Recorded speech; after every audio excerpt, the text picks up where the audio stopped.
আসসালামু আলাইকুম রহমতুল্লাহি ওবরকাতুহ। সম্মানিত দর্শক, বাংলাদেশের বৃহত্তম রাজনৈতিক দল, এখন অবশ্য বৃহত্তম রাজনৈতিক দল বললে ভুল হবে, এখন বাংলাদেশের প্রধান রাজনৈতিক দল, ক্ষমতার একক দাবিদার, প্রচণ্ড জনপ্রিয়, একই সঙ্গে জমানাতে বিতর্কিত। ক্ষমতায় আসার সকল উপকরণ থাকা সত্ত্বেও ক্ষমতায় না আসার ১০০টা কারণ এই মুহূর্তে দাঁড়িয়ে গেছে। বেহেশত এবং দোজখের মধ্যে, ভালো এবং মন্দের মধ্যে, হবে কি হবে না, to be or not to be, এই জিনিসগুলো যদি কিন্তুর মধ্যে পড়ে বিএনপি এখন যেভাবে নাস্তানাবুদ হচ্ছে, এই দলটির ভবিষ্যৎ কি হবে আমি জানি না। তবে এই মুহূর্তে বিএনপির যে পরস্পর বিরোধী অনেকগুলো ঘটনা, যা কিনা এই দলটিকে তাদের নিজেদের জন্য ভয়ঙ্কর করে তুলেছে, বাইরের কারো দরকার হবে না। বিএনপির মধ্যে এমন কতগুলো সমস্যা তৈরি হচ্ছে যে সমস্যার কারণে বিএনপির জন্য সবচেয়ে বড় শত্রু হয়ে যাচ্ছে, সবচেয়ে বড় প্রতিদ্বন্দ্বী হয়ে যাচ্ছে এবং সবচেয়ে বড় বিপদ এবং বিপত্তির কারণ হয়ে যাচ্ছে। কারণটা কি, কেন এবং কিভাবে? প্রথম হলো যে ২০০৬ সন থেকে ২০০৯ সন অবধি যতদিন ১-১১ ছিল, তো এই ১-১১ এই সময়টিতে সরকারের যে দমন পীড়ন, 1-11 সরকারের যে দমন পীড়ন, এই দমন পীড়নের ফলে বিএনপি যে সাহস, শক্তি, বিশ্বাস, আস্থা, এগুলোতে রীতিমতো মোড়ক লেগেছে।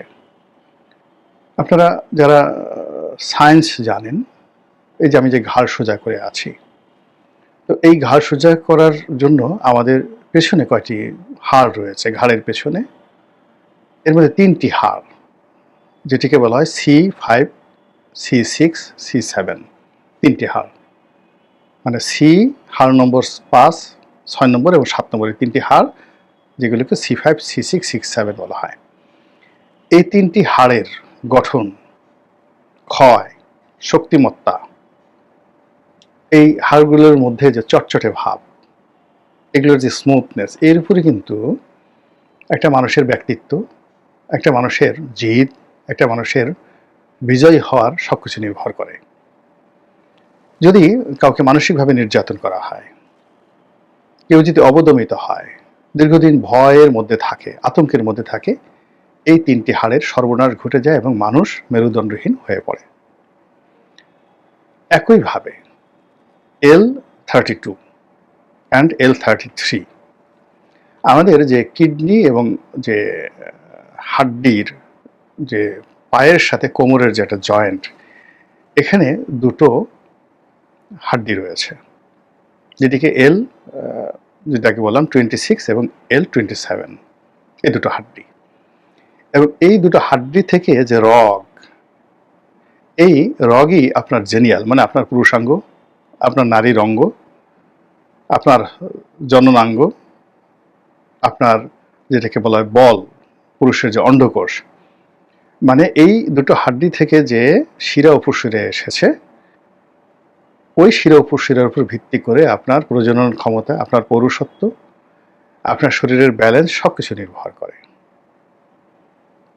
এবং এখানে একই অবস্থা। যদি আপনার খুব ভয় থাকে, আতঙ্ক থাকে, দ্বিধা থাকে, সংকোচ থাকে, লোভ থাকে, লালসা থাকে এবং অতিমাত্রায় কামনা থাকে, বাসনা থাকে, তাহলে ওই যে দুটো হাড্ডি 26 and 27 L, এই দুটো হাড্ডিতে সমস্যা হয়ে যায় এবং ওখান থেকে যে শিরা উপশিরা, ওটা আপনার টোটাল যে সিস্টেমটাকে নষ্ট করে দেয়।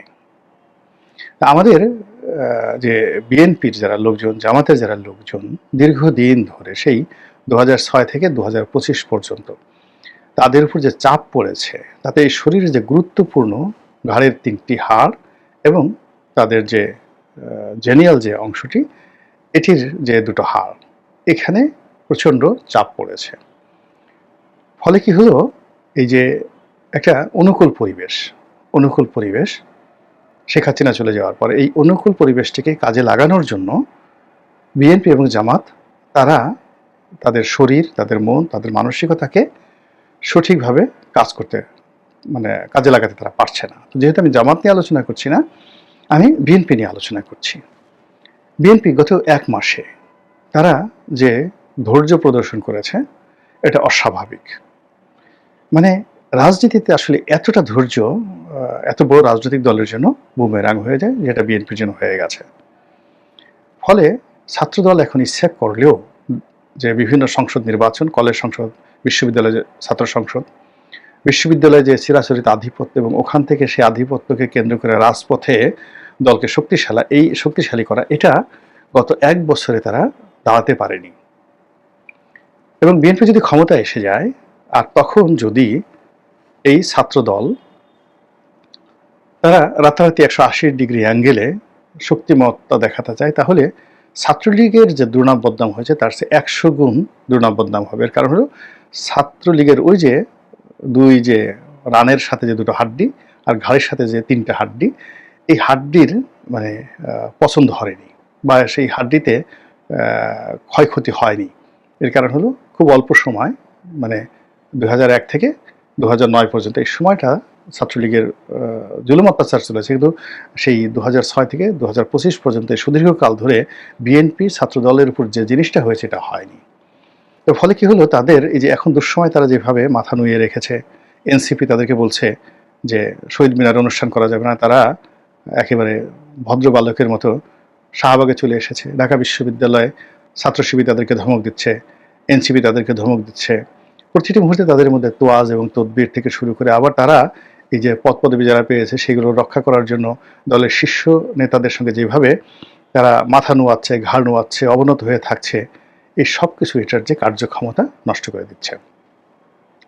একইভাবে বিএনপির যে মূল দল টকটুলো, তারা যেভাবে জামাতের সঙ্গে বিরোধ না করে বন্ধুত্ব রক্ষার চেষ্টা করছে, এটা তাদের নর্মাল ক্যারেক্টারিস্টিক্সের বাইরে। তারা মনে মনে কর্তৃত্ববাদী, কিন্তু এই কর্তৃত্ববাদীটা তাদের চেপে রাখতে হচ্ছে প্রতিটা মুহূর্তে। আপনার পেট ভরা পায়খানা, পেট ভরা প্রস্রাব আপনি চেপে রাখতেছেন, তখন মানুষের যে কষ্ট হয় তার সে ১০০ গুণ কষ্ট হয় আপনি যদি কাউকে ঘৃণা করেন, কাউকে আপনি মানে কারোর প্রতি আপনি রাগান্বিত, কিন্তু তার সামনে আপনাকে হাত ঘষতে হচ্ছে, মাথা নোয়াতে হচ্ছে, ওটা আপনার শরীরকে শেষ করে দেয়।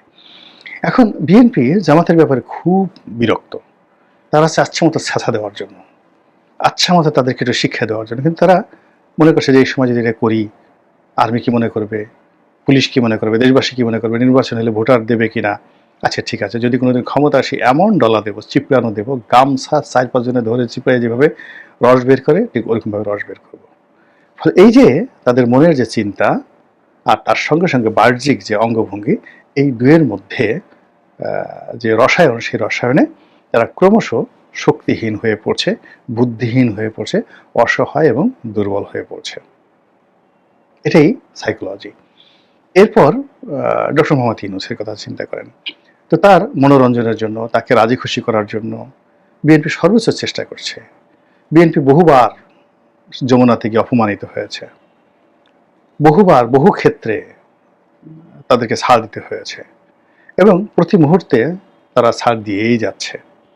কিন্তু কোনো অবস্থাতেই এনসিপি, জামাত কিংবা সরকার তাদের বিশ্বাস অর্জন করতে পারছে না, কোনো অবস্থাতেই তাদের সঙ্গে বন্ধুত্ব করতে পারছে না। এর কারণ হলো প্রতিটি দল, প্রতিটি গোষ্ঠী মনে করছে যে এরা ক্ষমতায় আসবে এবং ক্ষমতায় আসলে আমাদেরকে শেষ করে দেবে। কাজেই তারা বিএনপিকে তোয়াজ তদবির না করে বিএনপির সাথে যে কৌশল করছে, সেই কৌশলটা বিএনপি বুঝতে পারছে। এখন বিএনপি অবনত হয়ে কৌশল অবলম্বন করে, কূটনীতি করে, যেটাকে আমরা ডিপ্লোম্যাসি বলি, সেইগুলো করে সর্বোচ্চ যে চেষ্টাটা তারা করছে সেটি হলো কোনো মতে একটা নির্বাচন করানো, নির্বাচন অনুষ্ঠান করানো, এবং সেটা করলেই তারপরে ক্ষমতায় গেলে কি হবে না হবে সেটা দেখা যাবে। তো এই কাজ করতে গিয়ে প্রতিদিন তারা নতজানু হচ্ছে, প্রতিদিন তারা অবদমিত হচ্ছে। আর তাদের কেন্দ্রীয় নেতৃত্ব এভাবে নতজানু এবং অবদমিত হওয়ার কারণে কেন্দ্রের সাথে বিভাগের সাথে জেলার সঙ্গে উপজেলার সঙ্গে ইউনিয়নের যে নেতৃবৃন্দ রয়েছে তাদের যে একটা আন্তঃযোগাযোগ রয়েছে, সেখানে সব জায়গাতে শর্ট সার্কিট হয়ে গেছে। আর সেই শর্ট সার্কিটের কারণে সামনে যখন নির্বাচন আসবে, সেই নির্বাচন তারা কিভাবে সামাল দেবে, কিভাবে দলকে নিয়ন্ত্রণ করবে, এটা এখন বিএনপির জন্য সবচেয়ে বড় সমস্যায় দেখা দিয়ে গেছে। এটা ম্যাটার অফ সারভাইভ। সামনে নির্বাচনে আসবে, ক্ষমতায় যাবে, ক্ষমতায় থাকবে, এগুলোর চাইতে এই মুহূর্তে সবচেয়ে হলো তারা কিভাবে সার্ভাইভ করবে, এটা তাদের জন্য একটা বড় সমস্যা হয়ে গেছে। এবং এই সমস্যাটা তাদের এই যে 2006 থেকে যেভাবে শুরু হয়েছে, যেটার সঙ্গে সাইকোলজি, যেটার সঙ্গে ফিজিক্স, যেটার সঙ্গে কেমিস্ট্রি, যেটার সঙ্গে মেডিসিন, এই সব জড়িত, একসাথে প্রবলেম হয়ে গেছে। এর বাইরে বিএনপির অভ্যন্তরে, যেটা প্রথমে বলছিলাম যে তারা নিজেরা নিজেদের শত্রু হয়ে গেছে। বিএনপির মধ্যে স্পষ্টতই কয়েকটি গ্রুপ। একটি গ্রুপ বর্তমান আমলা, তারা দলের কেন্দ্রীয় নেতৃবৃন্দ যারা রয়েছেন তাদের প্রিভিলেজ চাচ্ছেন। হয়তো দেখা গেল বিএনপির কোনো সচিবালয় বড় কর্তা বা পুলিশের বড় কর্তা, তিনি এসে একটা ভালো জায়গায় পৌঁছে গেছেন। তো তিনি আশা করছেন যে তারেক রহমান সাহেব তার নাম জানবেন, মির্জা ফখরুল নাম জানবেন, টেলিফোন করবেন যে আমি এরকম গুরুত্বপূর্ণ জায়গাতে আছি, আমি ডিসি আছি, কমিশনার আছি, সেক্রেটারি আছি, আমি বিএনপি করি, তো আমাকে এখনও বিএনপির পক্ষ থেকে কংগ্রাচুলেশন জানানো হলো না, এটা কী ধরনের কথা? এটা নিয়ে একটা দূরত্ব তৈরি হচ্ছে। দ্বিতীয় হলো যে সাবেক আমলা, পুলিশ থেকে অন্যান্য বিভাগ, সামরিক বেসামরিক আমলা, বিএনপি পন্থী, তারা সেই বিএনপির কাছ থেকেও অ্যাক্রেডিটেশন চাচ্ছে। আর এখন যারা সচিবালয়ে, পুলিশে, মিলিটারিতে যারা আছেন তাদের কাছ থেকে তারা সম্মান এবং সমীহ চাচ্ছেন, এবং এইগুলো নিয়ে প্রতিদিনই সমস্যা তৈরি হচ্ছে আমলাতন্ত্রে।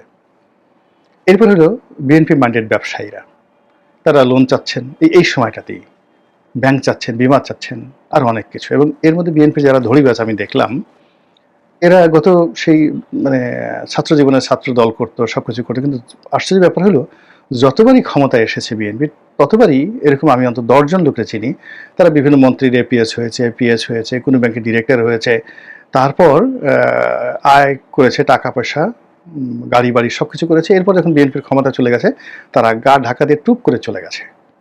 আবার এই যে 8 তারিখের পরে এরা কেউ বিএনপির অফিসে যায়নি, এখনও যায় না, কিন্তু বিভিন্ন কর্পোরেশনের পরিচালক, চেয়ারম্যান, এই ধড়িবাজ লোকগুলো হয়ে গেছে। এবং ফেসবুকে আমাদের বন্ধুবান্ধব অনেক হয়ে গেছে, যারা ওই সবসময় যাকে বলা হয় যারা স্যাক্রিফাইস করেছে দলের জন্য, জেল জুলুম হুলিয়ে খেটেছে, তারা কিন্তু এখন পর্যন্ত এই কাজ করেনি। তারা হাইয়েস্ট টেম্পো স্ট্যান্ড দখল করতে পেরেছে, চাঁদাবাজি করতে পেরেছে, বা চেষ্টা করেছে, যারা মন্দ। কিন্তু ওই যে বললাম যে যারা মধুমাছি, তারা সেই 2001 থেকে 6 পর্যন্ত মধু খেয়েছে, তারপরে একেবারে নিরাপদে আওয়ামী লীগের সঙ্গে মিশেছিল, চুপচাপ ছিল, আবার এখন এসে ব্যাংকের ডিরেক্টর, ব্যাংকের চেয়ারম্যান, কর্পোরেশনের ডিরেক্টর, কর্পোরেশনের চেয়ারম্যান, ভালো ভালো জায়গাতে তারা নিয়োগ লাভ করেছে। তো এদের সঙ্গে দলের যারা ডেডিকেটেড নেতাকর্মী রয়েছেন তাদের একটা মারাত্মক স্বার্থ সংশ্লিষ্ট সংঘাত শুরু হয়েছে। এরপরে হলো বিএনপির যে বিভিন্ন কমিটি রয়েছে, 2-3টা কমিটি সব জায়গাতেই, এই 2-3টা কমিটি উপজেলা, জেলা সব জায়গাতেই রয়েছে, এবং এইটা এতটা বেশি এই মুহূর্তে একেবারে যাকে বলা হয় মুখোমুখি অবস্থানে, যে রক্তারক্তি কাণ্ড ঘটে যাবে। আর এই কমিটির বাইরে যেটা আছে প্রার্থী, চেয়ারম্যান, পৌরসভার মেয়র, তারপর শেষে এমপি প্রার্থী। এখন সেই প্রার্থী নিয়ে কেউ স্বতন্ত্র করবে, কেউ দল ত্যাগ করবে, কেউ দলের মনোনয়ন নেবে, কেউ বিদ্রোহী প্রার্থী হবে, এবং এটা নিয়ে প্রতিটি নির্বাচনী এলাকাতে 4 থেকে 5টি বলয় তৈরি হয়ে গেছে। এবং সেই বলয়গুলো বিএনপির মধ্যে নিজেরা যে সমস্যা সৃষ্টি করবে, সেই সমস্যায় আওয়ামী লীগের লোকও মরবে, জামাতের লোকও মরবে, বিএনপির লোকও মরবে। এবং ওই যে বললাম যে সেনাবাহিনী, পুলিশ, বিডিআর থেকে শুরু করে কেউ এটা নিয়ন্ত্রণ করতে পারবে না।